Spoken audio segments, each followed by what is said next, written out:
Hi everyone, Peter here from Flow High Performance, and in this video we will cover what roles training and nutrition play in altering body composition.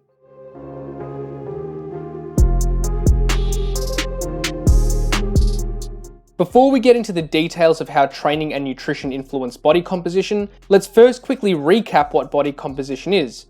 As we established in the previous video, there are many components that contribute to body composition, but for most trainees we are primarily concerned with skeletal muscle and subcutaneous fat. The other tissues which contribute to body composition won't be discussed in this video. So for the sake of this video, when we talk about improving body composition, we are referring to increasing muscle size and decreasing body fat. So what role does training have in the development of body composition? Let's discuss what effect training can have on both muscle mass and body fat.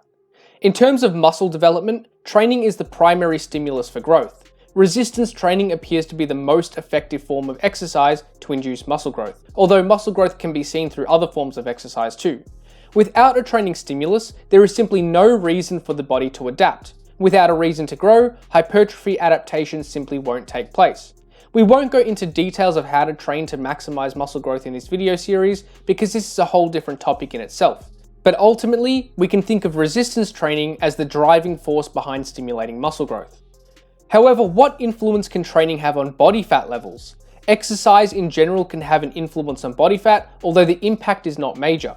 If we have a look at this diagram, we can see that the majority of energy expenditure comes from basal metabolic rate, which is simply the energy required for essential bodily functions like breathing and circulating blood around the body, independent of movement. We can increase energy expenditure through exercise, although the overall impact that this has on net energy balance is probably less than most people would think. Furthermore, it seems that there are acute adaptations to exercise which actually compensate for an increase in energy expenditure from exercise. We generally see that when energy expenditure is increased from physical activity, our basal metabolic rate and non-exercise activity subconsciously decrease in output. So the net energy expenditure from exercise is probably even lower than expected because of these mechanisms. As a practical recommendation, trainees should maintain a moderate to high level of general physical activity each day to ensure some energy is being expended through exercise, although it is not something to reliably increase over time for the goal of decreasing body fat. The easiest way to do this is to simply track steps using a phone app, pedometer, or smartwatch. However, another consideration is the indirect impact of training on body fat. It is quite clear that higher levels of muscle mass require more energy expenditure. So as trainees accumulate more muscle mass over time, their basal metabolic rate increases. This means that more muscular trainees can expend more energy at rest each day. Now that we've discussed the influence of training on muscle mass and body fat, let's now explore what impact nutrition has on these two tissues. As we discussed, muscle growth occurs in response to a training stress. This means that without training, there is no stimulus for growth.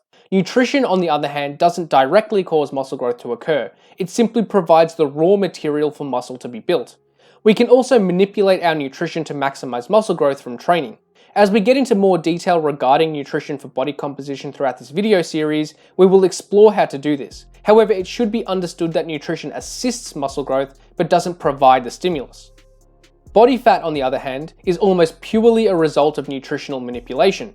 Body fat is essentially just stored fuel resulting from excess calorie consumption. Fat is constantly being stored and used as fuel for energy production. When there is a surplus of calories that isn't going towards energy for movement or the building of muscle tissue, it is stored as body fat for later use. Furthermore, if there is a deficit of energy, more fat stores will be used for energy production than what is being stored, causing a reduction in body fat. While there are different ways to increase energy expenditure, these won't result in weight loss unless energy intake is less than expenditure.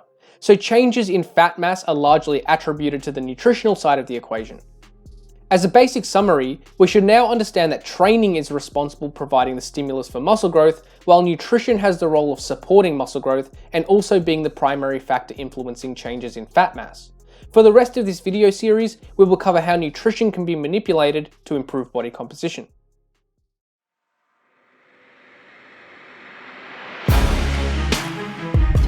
Thanks for watching, and hopefully you got something out of this video.